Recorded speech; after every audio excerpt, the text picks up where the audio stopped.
Turkish Airlines cares more about your flight safety than anything else. That's why they go beyond the standards and provide you with TK Extra Care, a high-quality protection protocol for every single point of contact throughout your journey.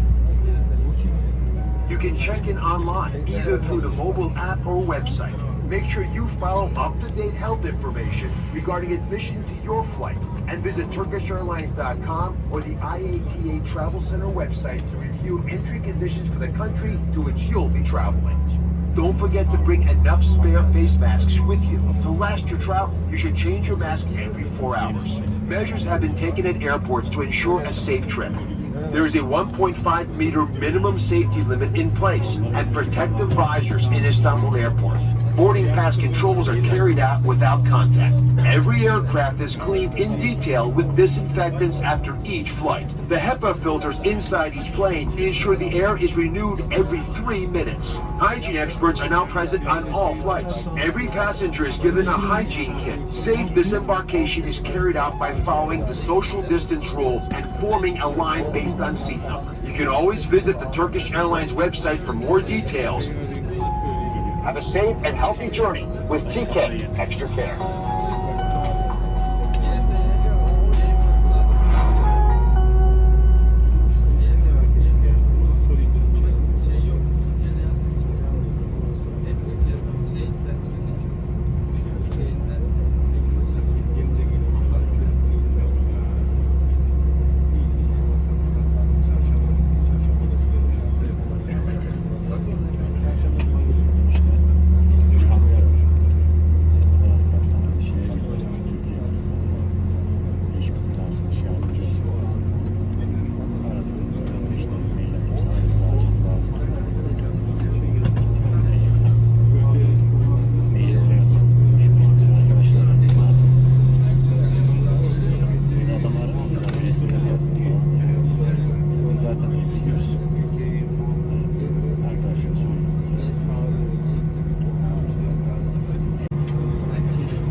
Şey olsaydı zaten, oradan direkt uçuş olsaydı, direkt değiştirirdik uçağı.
Bitirebiliriz sonra tekrar.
ikram servisine başlayacağız. Sağlık Bakanlığı Bilim Kurulu'nun tavsiyesi doğrultusunda aynı sırada oturan yolcularımızın yiyecek içecek tüketmeleri durumunda maskeleri zamanla çıkarmamaları gerekmektedir. Hassasiyetiniz için teşekkür ederiz. Dear passengers, in a short while, we will begin our meal service. In accordance with the recommendations of the advisory board of the Ministry of Health, passengers sitting in the same row should not remove their masks at the same time when consuming food or beverages. Thank you for your understanding.